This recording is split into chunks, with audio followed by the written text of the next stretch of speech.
Alors bonjour à tous, je vais faire un petit point épidémiologique comme chaque mardi matin. Donc en termes de pandémie, on est toujours en phase de progression. Si on regarde au niveau mondial, il y a 80% des cas qui sont toujours actifs. Dans certains pays les plus touchés, c'est plus de 90%. Donc vraiment encore une pandémie qui est plutôt en phase exponentielle. Aussi, on était à 770 000 cas mardi passé, on a quasiment doublé le nombre de cas au niveau mondial. Les États-Unis sont devenus vraiment l'épicentre de la pandémie. En Europe, c'est plutôt l'Espagne. Vous voyez ici sur ce graphique, sur une moyenne de 3 jours, plus le petit rectangle est foncé, plus vous êtes dans une phase active en fait de l'épidémie. Donc les États-Unis sont au sommet, l'Espagne, l'Italie, on a l'impression que c'est en train un peu de se calmer. Vous voyez la Chine, bien sûr, qui a passé la vague, et puis la Suisse aussi, on a l'impression qu'on a sur une moyenne de 3 jours, la semaine passée, moins de cas qu'il y a 2 semaines. Aux États-Unis, la côte Est est beaucoup plus touchée, mais c'est une question de temps pour que ça s'étende et que ça rejoigne la côte Ouest. Vous voyez ici la répartition. En termes de causes de décès, c'est peut-être aussi la rapidité qui nous foudroie un peu avec cette épidémie. Vous voyez ici le 15 mars, les causes de décès aux États-Unis. Donc c'est une estimation du nombre de décès que vous attendez par jour en fonction des différentes causes. Et vous voyez ici, 3 semaines plus tard, au mois d'avril, où le Covid-19 est la 3e cause de décès aux États-Unis. Et en plus, dans certains endroits des États-Unis, ce n'est pas évidemment partout, c'est surtout au niveau de la côte Est. En Europe, donc, comme je l'ai dit tout à l'heure, l'Espagne est l'épicentre. Vous voyez ici les différentes courbes. Donc, clairement pour la Suisse, une progression linéaire qui va vers l'aplatissement. Un peu la même tendance déjà en Italie, on le voit également en Allemagne. La France, c'est plus difficile d'interpréter, c'est un peu chaotique. Il faut avoir un peu plus de recul pour voir qu'est-ce qui est en train de se passer. Peut-être qu'il y a des zones pour lesquelles la courbe s'aplatit, mais ce n'est pas peut-être pour l'ensemble de la France. Et puis pour l'Espagne, plutôt encore une zone de progression, bien que sur les derniers jours, ils ont l'impression quand même qu'il y a un peu moins de cas, ou en tout cas une stabilisation du nombre de cas. Alors en Suisse, on commence à voir des données de l'Office fédéral de la santé publique qui sont intéressantes.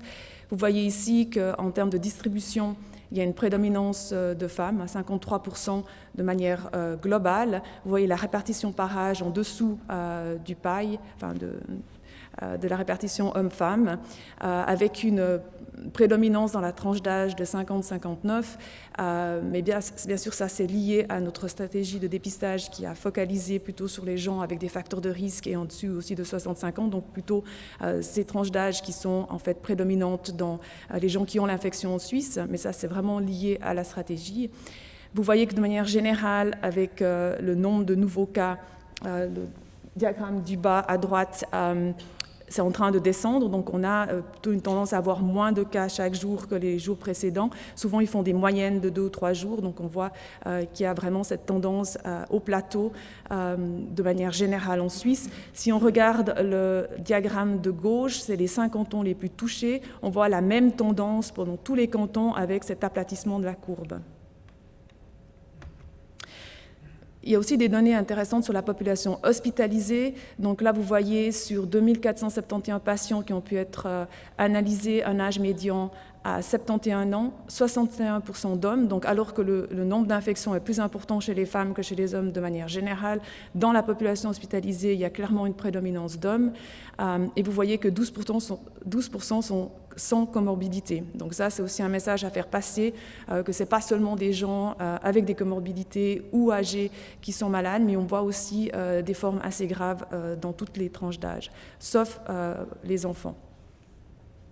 Et si on regarde sur les décès, on voit également une moyenne d'âge bien sûr plus élevée, ça on l'a répété à plusieurs reprises, 64% d'hommes, et la plupart avaient une maladie préexistante. Donc la morbidité touche de manière plus générale les tranches d'âge, par contre la mortalité est vraiment clairement liée à l'âge. À Genève, on est à 3439 cas, 92 décès. Vous voyez sur la gauche les tests effectués au crive ou à HUG.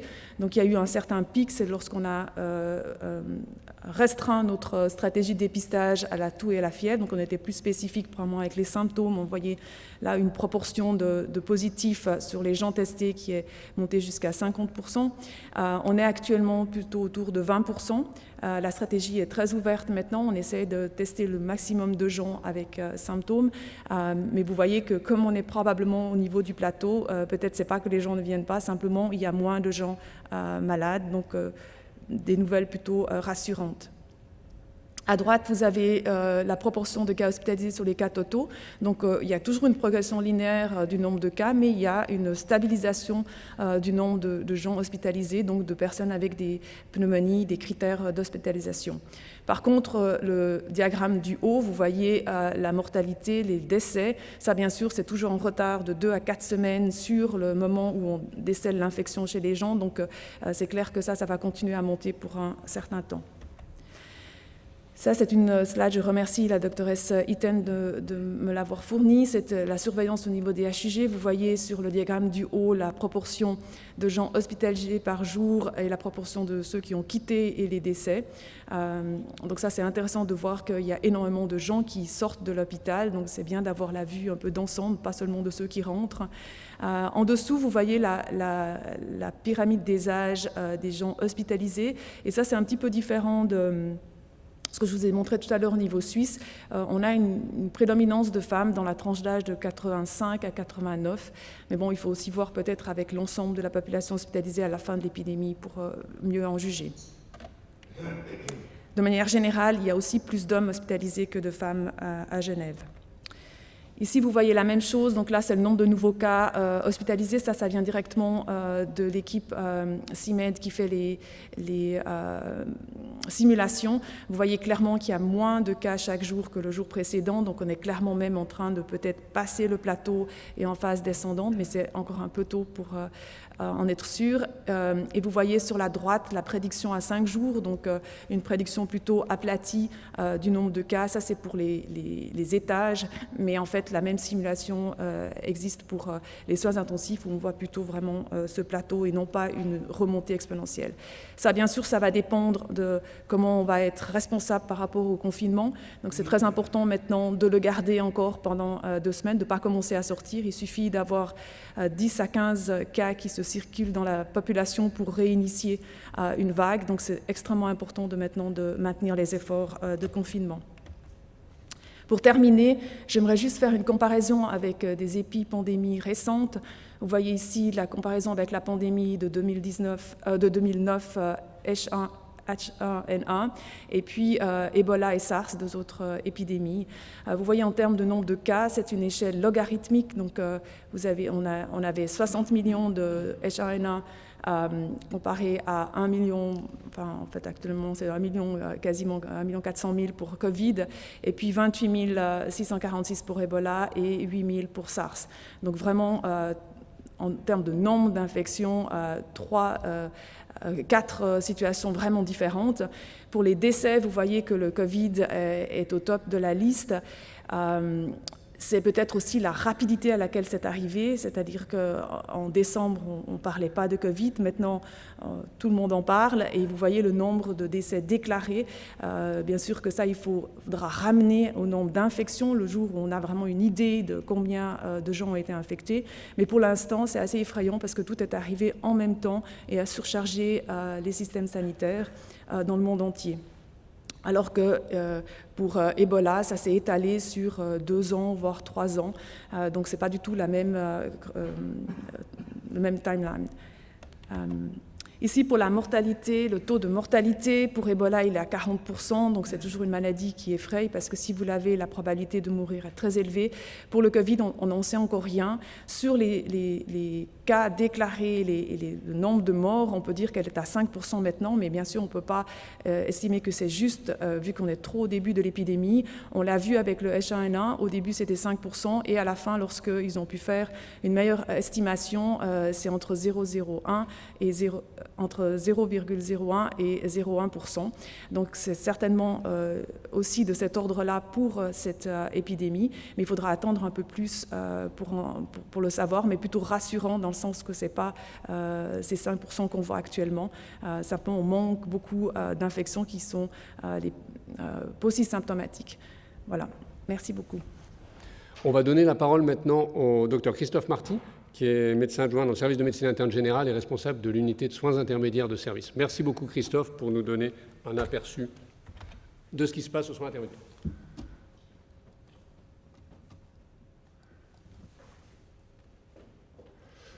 Alors merci Jean-Luc, merci de me donner l'occasion de partager notre expérience aux soins intermédiaires de ces dernières semaines. Comme vous le savez, donc, les soins intermédiaires, c'est des unités qui sont un petit peu entre une unité d'étage standard et les soins intensifs. C'est des unités qui offrent des moyens de surveillance rapprochés et certains traitements spécifiques. Et donc on va discuter un petit peu de comment ça s'est passé depuis la mi-mars au HUG. En temps normal, l'institution a plusieurs petites unités de soins intermédiaires. Il y a des soins intermédiaires coronariens, il y a des soins intermédiaires de neurologie et de neurochirurgie, il y a des soins intermédiaires post-interventionnels. Et puis en ce qui concerne la médecine interne, on dispose de 9 lits de soins intermédiaires qui sont gérés par le service de médecine interne dans l'unité Juliard 33. Vous voyez sur le bas de la diapositive donc, l'évolution des patients hospitalisés au HUG. On a eu notre premier patient le 27 février. Et puis vous voyez qu'à partir de la deuxième, troisième semaine du mois de mars, le nombre de patients hospitalisés a grandi de façon exponentielle puis linéaire, comme ça a été discuté précédemment. Donc sous l'impulsion de la direction médicale, disons fort de l'exemple des pays avoisinants qui nous avaient précédés dans l'épidémie, on a rapidement augmenter la capacité d'accueil aux soins intermédiaires pour se préparer à cette vague, avec initialement le 11 mars déjà une augmentation de la capacité de l'unité Juliard 33, puis le 14 mars la création en fait de novo d'une petite unité de 6 lits supplémentaires au 5e étage, qui a été suivie par la transformation des soins intermédiaires coronariens en soins intermédiaires médicaux pour y accueillir des patients Covid. La progression a continué avec le 22 mars l'utilisation en fait, d'une partie des soins intermédiaires de neurologie et leur mise à disposition à la médecine interne pour gérer des patients infectés. Et ce qui fait qu'autour du 22 mars, on disposait de 32 places pour prendre en charge ces patients sur les HUG. Devant la croissance permanente de l'épidémie, à ce moment-là, on arrivait un petit peu au bout de nos limites et puis on avait ces différentes petites unités éparses. Et des discussions ont été débutées en fait, avec des partenaires, notamment le département de médecine aiguë, dans l'idée de rassembler ces petites unités sur un même plateau technique afin d'être plus efficient et plus ergonomique. On s'est retrouvé le 21 mars dernier donc, avec le professeur Tramer, le professeur Valder et Olivier Grosgurin à visiter le magasin central, la cafétéria du 10e étage pour réfléchir où on pourrait développer ces soins intermédiaires. Et finalement, la solution qui s'est proposée, c'est l'utilisation du 6e étage du bâtiment Stern pour y créer 55 lits de soins intermédiaires. Donc là, il y a des travaux qui ont été effectués avec une rapidité assez prodigieuse. En une semaine à peu près, ces anciennes unités de soins qui avaient été affectées à des bureaux ont été vidées de leurs occupants, de leur mobilier et entièrement équipées, y compris les fluides, l'oxygène, les moyens de monitoring, les ventilateurs, et ont permis d'ouvrir en fait, les 10 premiers lits la semaine dernière, lundi 30 mars, avec une ouverture successive par tranche de 10 lits, ce qui nous permet aujourd'hui de bénéficier d'une 50aine de lits de soins intermédiaires Covid. Vous voyez ici, donc, elles occupent actuellement toute l'aile du bâtiment Gira au 6e étage, et puis donc c'est en train de s'étendre de manière à 10 lits supplémentaires sur l'aile Jura. Alors, qu'est-ce qu'on fait dans ces soins intermédiaires? On a défini des critères d'admission que vous voyez ici, en négociation avec nos partenaires, notamment de la médecine interne, et puis des soins intensifs. Vous voyez que les patients sont pris en charge initialement dans les étages, et puis qu'on a déterminé que quand ils avaient besoin de plus de 50% d'oxygène pour maintenir une saturation supérieure à 90%, une admission aux soins intermédiaires devait être considérée. Si les patients sont en détresse respiratoire, à ce moment-là, ils sont admis directement aux soins intensifs. C'est des critères assez sévères qui correspondent à peu près à un rapport PaO2 sur FiO2, donc inférieur à 20 en kilopascal. On a également défini des critères de non-admission. Vous avez ici les recommandations inspirées en fait, de l'Académie suisse des sciences médicales. On était dans une situation donc, dite de niveau A, c'est-à-dire qu'on avait des lits de soins intensifs disponibles, mais les capacités elles, étaient limitées. Et on a donc décidé d'appliquer les mêmes critères de restriction pour les soins intermédiaires que pour les soins intensifs. Ceci essentiellement à cause de l'interdépendance des lits disponibles et puis des pronostics similaires chez les patients qui étaient admis chez nous ou aux soins intensifs. Alors, quels sont le type de patients qui ont été admis? Vous avez ici des diapositives. Je remercie Olivier Grosgurin qui a participé à leur élaboration. On a fait un petit pointage sur la semaine écoulée, donc du 28 mars au 5 avril. Vous voyez, sur cette période d'une semaine, 100 patients sont passés par les soins intermédiaires et l'immense majorité d'entre eux, 73%, étaient des patients hospitalisés pour une pneumonie avec une infection à Covid. Les 15% restants étant des indications habituelles, des patients infectés par le virus, mais qui présentaient un infarctus, un trouble métabolique ou d'autres pathologies qui justifiaient une surveillance rapprochée. La provenance de ces patients, donc parmi les patients qui venaient pour une infection à Covid, la majorité, donc à peu près 3/4 des patients, en fait, venaient pour une intensification de leur traitement. C'était des patients qui venaient essentiellement des étages de médecine, vous voyez, à peu près 3/4 de ces patients, 1/4 qui venaient des urgences, et puis quelques patients admis directement aux soins intermédiaires depuis des structures partenaires à l'extérieur de l'hôpital. Les patients qui venaient après les soins intensifs, donc qui sont indiqués ici comme des step-down, représentaient à peu près 1/4 des patients. On s'attend avec l'évolution de l'épidémie que cette proportion augmente dans les semaines à venir. Quelques caractéristiques de ces patients. Vous voyez, l'âge moyen est de 63 ans. Les patients présentaient en général des symptômes depuis une dizaine de jours au moment de leur admission aux soins intermédiaires. Vous voyez que c'est des patients qui étaient relativement sévères avec des besoins d'oxygène supérieurs à 50% le jour de l'admission et une fréquence respiratoire supérieure à 30 par minute. Ça correspond assez bien donc aux séries qui ont été rapportées, notamment ici une série chinoise, où vous voyez le début des symptômes à J1, une détérioration en fait et la survenue d'une dyspnée qui survient à peu près à une semaine du début des symptômes, et puis en général une hospitalisation aux soins intensifs et une intubation qui survient autour du 10e, 12e jour. Donc c'est dans cette période de dégradation, de survenue d'une dyspnée et d'apparition de l'insuffisance respiratoire que les patients qui se dégradent sont admis aux soins intermédiaires. Alors, qu'est-ce qu'on y fait? C'est essentiellement du traitement de soutien respiratoire. On vise une saturation cible, donc supérieure à 92-94%. Ça, c'est les recommandations de la Surviving Sepsis Campaign. Et puis, pour y parvenir, on utilise soit de l'oxygène à haut débit, donc le petit flot, soit des ventilateurs avec de la pression positive, donc en mode CPAP. Vous voyez que c'est des données qui sont assez difficiles à extraire de notre système informatique, mais que la grande majorité des patients chez qui cette information était disponible bénéficiaient en alternance, en fait, de ces deux modalités thérapeutiques. Alors, comme beaucoup de traitements dans cette maladie, on ne se base pas sur des évidences définitives. On a des éléments dans l'insuffisance respiratoire hypoxémique qui soutiennent l'utilisation de ces thérapies. Notamment ici, vous voyez une étude dans l'insuffisance respiratoire hypoxémique parue en 2015 qui montrait une diminution du taux d'intubation avec l'oxygène à haut débit et qui a été reprise dans une méta-analyse publiée l'année dernière avec une diminution qui était tout juste significative. Donc, ce sont des traitements qui ne changent pas forcément la mortalité, en tout cas la preuve n'en a pas été faite, mais dans une situation d'épidémie et de pénurie, elles permettent d'épargner des intubations et donc des places aux soins intensifs qui sont un élément important dans la situation actuelle. Que deviennent nos patients? Sur les 100 patients donc, admis cette semaine, vous voyez qu'il y en a 47 qui ont déjà quitté l'unité, les autres ils sont encore hospitalisés. Parmi les patients sortis, donc, la durée de séjour moyenne était de 2 jours. On a 3 patients qui ont été finalement transférés dans les étages avec des changements d'attitude thérapeutique et des soins de confort qui sont décédés dans les étages. Et on a 60% des patients qui se sont améliorés et qui ont pu être, disons, réadressés dans leurs unités d'origine, c'est-à-dire la médecine interne, pour y poursuivre les soins. Un patient sur 3 va poursuivre sa détérioration et nécessiter une admission aux soins intensifs. Et là, j'aimerais souligner une excellente collaboration qu'on a avec le service des soins intensifs. Nos équipes ont appris à reconnaître le moment de cette dégradation qui justifie un transfert aux soins intensifs. Et lorsque c'est le cas, le transfert se fait extrêmement rapidement avec une équipe dédiée, un ventilateur, du matériel, et les patients peuvent être pris en charge directement dans la zone de déchocage des soins intensifs. On a aussi quelques patients qui sont avérés négatifs, c'est anecdotique en bas, qui ont été transférés vers d'autres hôpitaux partenaires. La conséquence donc, de cette stratégie institutionnelle, vous la voyez ici, vous avez la représentation du nombre de patients aux soins intensifs au cours des derniers jours et la proportion de patients intubés, donc c'est le bleu foncé qui est en bas. Vous voyez qu'au HEG, on a eu par moment 100%, ou en tout cas plus de 80% des patients qui étaient aux soins intensifs qui étaient ventilés et intubés, puisque les patients qui n'en avaient pas besoin en fait, étaient gérés au niveau des soins intermédiaires.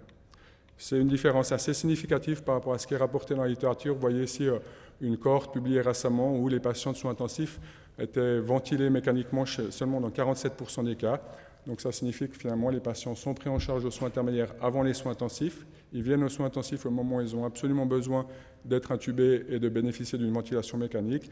Et ils vont ensuite pris en charge précocement après l'extubation aux soins intermédiaires pour pouvoir décharger nos collègues des soins intensifs. Voilà, donc encore quelques dias sur ce deuxième type d'activité. Donc on a dit qu'il y a les patients qui se dégradent et qui viennent aux soins intermédiaires pour une surveillance et des traitements dans leur phase d'aggravation de la maladie. Et puis donc on a commencé à accueillir quelques semaines après le début de l'épidémie des patients qui avaient survécu aux soins intensifs et qui venaient aux soins intermédiaires pour poursuivre leur sevrage ventilatoire. Donc il s'agit essentiellement des patients qui ont encore besoin de la ventilation mais qui ne sont plus intubés ou qui présentent par exemple des atteintes neurologiques. On a eu plusieurs cas, notamment de vasculite cérébrale, de patients qui se réveillaient mal après les soins intensifs et qui donc nécessitent une hospitalisation aux soins intermédiaires pour poursuivre leur amélioration avant un transfert à l'étage. On collabore de façon multidisciplinaire pour la prise en charge de ces patients avec une forte implication de l'équipe de pneumologie, les ORL, les physiothérapeutes, les nutritionnistes, ce qui permet en fait à ces patients d'être pris en charge globalement et d'être orientés ensuite vers les étages. Vous avez ici un exemple de protocole sur la droite, je pense qu'il n'est pas très visible, donc qui décrit par exemple le protocole de sevrage de la ventilation mécanique que nous utilisons et le sevrage de trachéotomie. Tous ces documents sont accessibles donc, sur la plateforme HUG Guidelines COVID. Ici, vous avez l'illustration de deux de ces patients qui m'a été transmise. Je remercie donc l'équipe de pneumologie qui est très fortement impliquée dans ces prises en charge. Vous voyez un patient de soins intensifs, le premier patient en haut, hospitalisé à J1 aux soins intensifs avec une intubation immédiate, une tentative d'extubation au 11e jour avec un échec d'extubation, un patient qui a encore besoin du support ventilatoire. Finalement, nos collègues pratiquent une trachéotomie, ce qui permet de sécuriser la situation du patient et de le faire sortir des soins intensifs. Il est accueilli à J15 aux soins intermédiaires où on a pu effectuer le sevrage ventilatoire, puis par une rééducation laryngée, un sevrage de la trachéotomie et une décanulation à J21. Vous avez un deuxième exemple que je ne vais pas détailler, mais qui est une évolution à peu près similaire.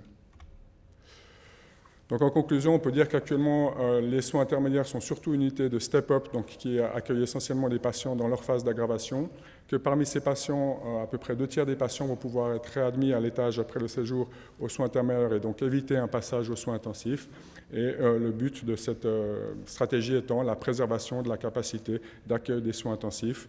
Malgré plus de 400 patients hospitalisés aujourd'hui, en fait, on n'a jamais manqué ni de lits de soins intensifs, ni de soins intermédiaires, ni de lits d'étage. Et donc, je veux souligner la collaboration de chacun pour y parvenir. Voilà, je termine par des remerciements. Tout d'abord, des remerciements aux équipes médicales et soignantes qui sont en première ligne pour prendre en charge ces patients. L'excellente collaboration avec les services et départements partenaires. Et puis, la coordination notamment au niveau du matériel, mais aussi au niveau RH qui a été assuré pour la médecine par la docteure Darbelay Faouma. Merci beaucoup. Merci beaucoup Christophe. On n'a pas encore de questions pour les soins intermédiaires, ça va venir. On va maintenant accueillir la docteure Itten et M. Albrecht. Donc je vais te laisser, Anne, présenter votre présentation commune sur la sécurisation de l'environnement. Merci beaucoup. Voilà, je remercie M. Albrecht du service de propreté et hygiène qui est responsable de la formation et de la qualité dans son secteur, qui va nous donner quelques conseils pratiques. Il va nous expliquer ce qu'on fait à l'hôpital, mais il va aussi donner quelques recommandations pour les cabinets médicaux. Je te laisse la place. Les éléments que je vais aborder aujourd'hui sont essentiellement la définition du bionettoyage, quels sont les paramètres au niveau du nettoyage, comment les règles de nettoyage sont régies, les fréquences de nettoyage qu'on effectue au niveau des hugues, le bionettoyage et le Covid-19, les rappels de grands principes au niveau du bionettoyage, et après on ouvre au niveau des questions. Au niveau de la définition, au niveau du bionettoyage, ça désigne l'ensemble des opérations réalisées, notamment en milieu hospitalier, pour nettoyer ou assainir un environnement. Il permet de réduire, voire de supprimer les micro-organismes présents dans un milieu, afin d'éviter les contaminations. On utilise à partir de ce moment-là un produit, un détergent désinfectant. Le nettoyage est l'action d'éliminer les salissures consistant à rendre propre une surface et en la débarrassant de tout ce qui la ternit ou la salit. Et là, on utilise un détergent. Quels sont les paramètres qu'on effectue au niveau du nettoyage ? Les paramètres au niveau du nettoyage, on aurait utilisé 4 paramètres. Les 4 paramètres sont la température, le temps d'action au niveau du produit, la chimie qu'on va utiliser et l'action mécanique. À partir du moment où on utilise un des paramètres, on fait une modification d'un des paramètres, tout va être modifié. Comment on régit les règles au niveau du nettoyage, au niveau des hugues ? Les règles de nettoyage sont régies aujourd'hui par les directives de base. Elles déterminent clairement les zones de propreté des locaux au sein des hugues en tenant compte des risques de contamination encourus par les patients. Déterminent aussi les types de procédures d'entretien, de désinfection, de nettoyage à adapter à chaque zone. Là, derrière moi, vous voyez 5 zones. La zone 1 correspond aux zones administratives, la zone 2 au niveau des chambres d'hospitalisation, la zone 3 essentiellement au niveau des soins intensifs et les salles de réveil, les zones 4 au niveau des blocs opératoires et la zone 5, les salles blanches ou les zones propres. Aujourd'hui, des Covid, au niveau du Covid-19, on est en zone 2 et en zone 3. Les fréquences de nettoyage pour les mesures spécifiques, donc en mesure contact et en mesure gouttelette, aujourd'hui, en zone 2, c'est 1 fois par jour, avec un balayage humide ou un lavage au niveau du sol, un bio-nettoyage des points de contact. Et en zone 3, la différence par rapport à la zone 2, c'est qu'on fait un passage de 2 fois par jour. Le bio-nettoyage au niveau du Covid-19, au niveau des hugues, on respecte les protocoles que je vous ai montrés à l'instant au niveau des mesures gouttelettes et au niveau des mesures contact, mais dans le contexte anxiogène, on a renforcé la sensibilisation au niveau des collaborateurs. Lavage des mains avec la désinfection des mains, le port du masque, le port de la blouse et les grands principes du bio-nettoyage. Les grands principes du nettoyage, c'est on nettoie toujours du plus propre au plus sale, du haut vers le bas, du fond de la pièce vers l'entrée de la pièce. On utilise un chiffon plié en 4 avec 4 faces propres. Une surface, une face lorsque vous allez l'utiliser. Et jamais on sèche une surface bio-nettoyée. Sinon, vous éliminez l'effet du désinfectant détergent. Si vous êtes dans un cabinet médical, le produit que vous devez utiliser, pour le sol, vous utilisez un produit de nettoyage universel. Et pour tous les points de contact, type poignée de porte, interrupteur, clavier, téléphone, les produits utilisés, vous utilisez un détergent désinfectant. Au niveau des hugues, nous, on utilise un produit à base d'ammonium quaternaire et d'alcool. Aussi, un des conseils, c'est de resensibiliser les collaborateurs qui nettoient, soit en interne ou en prestataire de service, sur les grands principes au niveau du bien nettoyage. Et surtout, avec un lavage et une désinfection des mains entre chaque locaux. Si vous souhaitez en savoir plus, je vous invite justement, vous avez la possibilité de visualiser les guides de bonne pratique d'hygiène au niveau de la formation, au niveau du lien que je viens de vous mettre derrière.